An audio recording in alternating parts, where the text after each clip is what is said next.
Hello everyone, welcome back to the channel. In today's video we're going to be speaking about Newcastle versus Wolverhampton Wanderers and previewing the game, talking my thoughts on it, a few of the interesting narratives and generally a bit about Wolves and Newcastle as well. Now it's fair to say, let's just start. Both teams struggled so far this season now for many different reasons for both, to be honest. Now Wolves, really underwhelming window, really.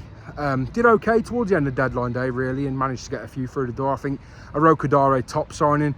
Krejci for me, great sign, remains to be seen in the Premier League of course, but for me, big fan of him. Now it's been a bit of a mixed window, as I said. Started okay as well, got a few numbers in early thinking, oh, getting a bit of traction here, but it didn't really sort of play out that way, did it? A lot of the business was then done late on.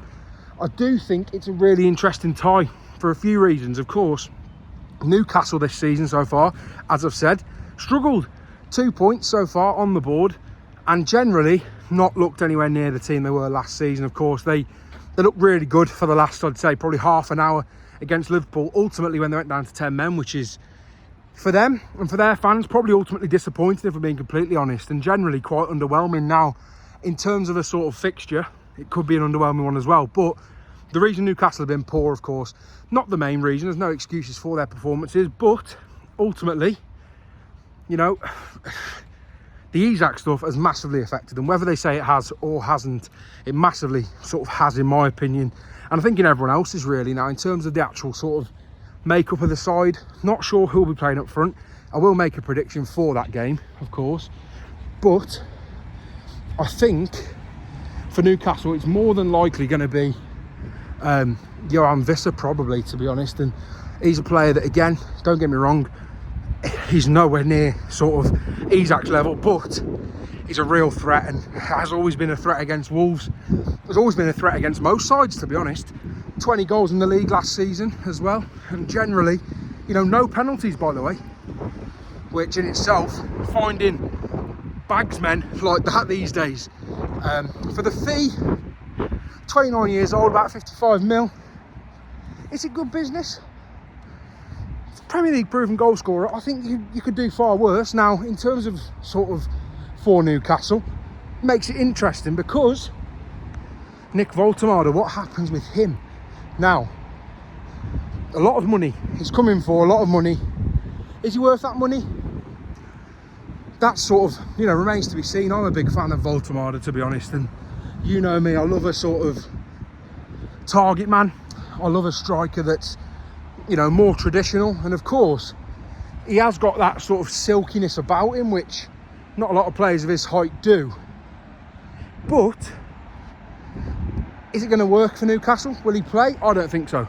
I think they'll go with the Premier League proven striker until Woltemade settles in.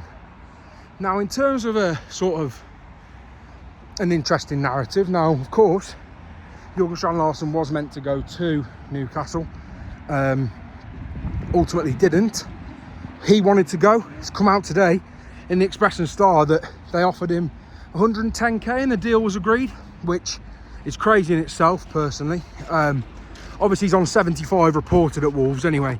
Now that's pretty sort of I mean, high, don't get me wrong, but equally for a 14 goal Premier League striker, not really. I think it's okay. Now, in terms of Strand Larsen, what's going to happen with this game? Well, he's actually not, well, Vitor Pereira's actually come out and said that he is not fit to play, but he has said that ultimately he's one of these sort of players that he will get his head down and work hard. He will, and I've got no doubt about the character of Jurgen Strand Larsen, and personally I think he's always come across as one of these players that will fight for the badge.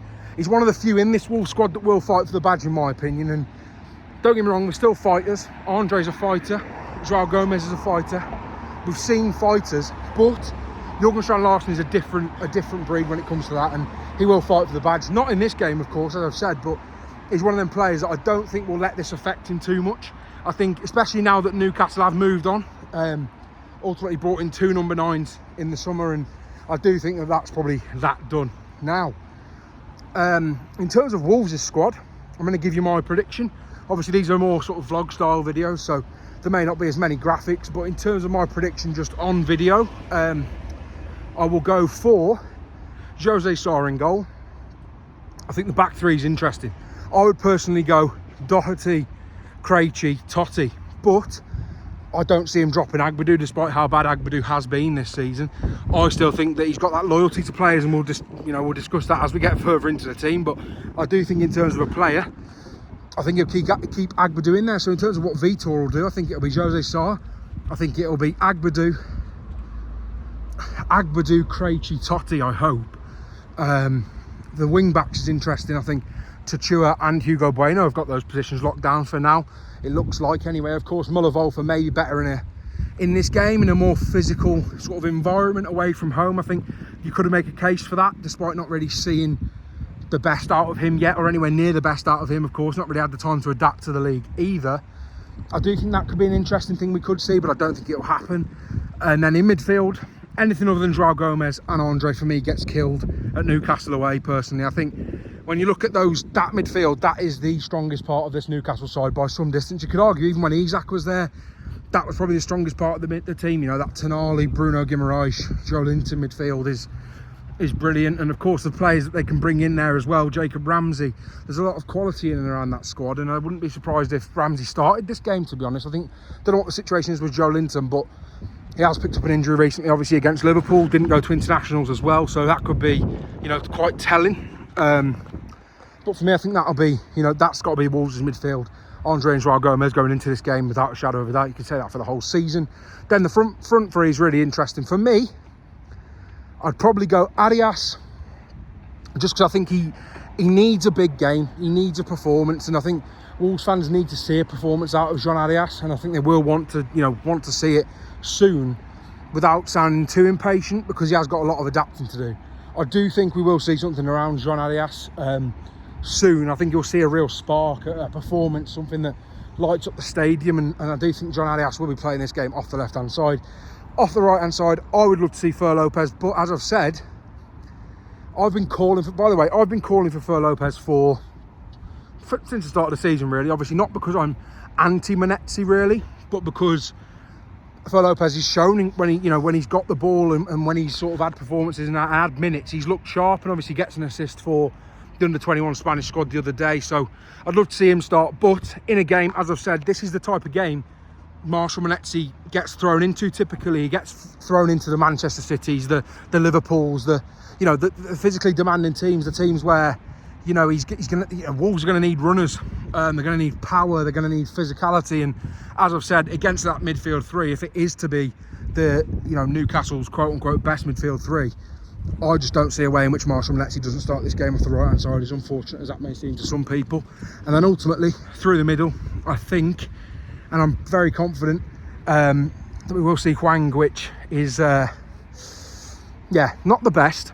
I would like to see Tolu given 60, 65, and then bring Hwang on, but equally you've got to get your business done in that first 65 if you're going to do that, and it's a tough one. I think Tolu is perfect for this game state, by the way. I want to make that abundantly clear. In terms of games, styles, play styles, and physicality of games, I think you could do far worse than Tolu Rokadare up front. I would love to see it, but I just can't see Vitor Pereira really doing that in this game, personally. I think he's he wants Premier League proven players in this game, and I think Hwang will play, which is unfortunate. Of course, Hwang did score, but I just think it's going to be a missed opportunity if Tolu's not playing. But equally, as I've said, he's not fit. He's not Premier League ready yet, it doesn't look like. And it's one of them that's going to be really tough. Now, I'd love to know your sort of starting 11 predictions in the comments as well. I really would, because, as I've said, there's so many ways you could go with it, so many ways you could look at it. But for me, I do think that will be the front three.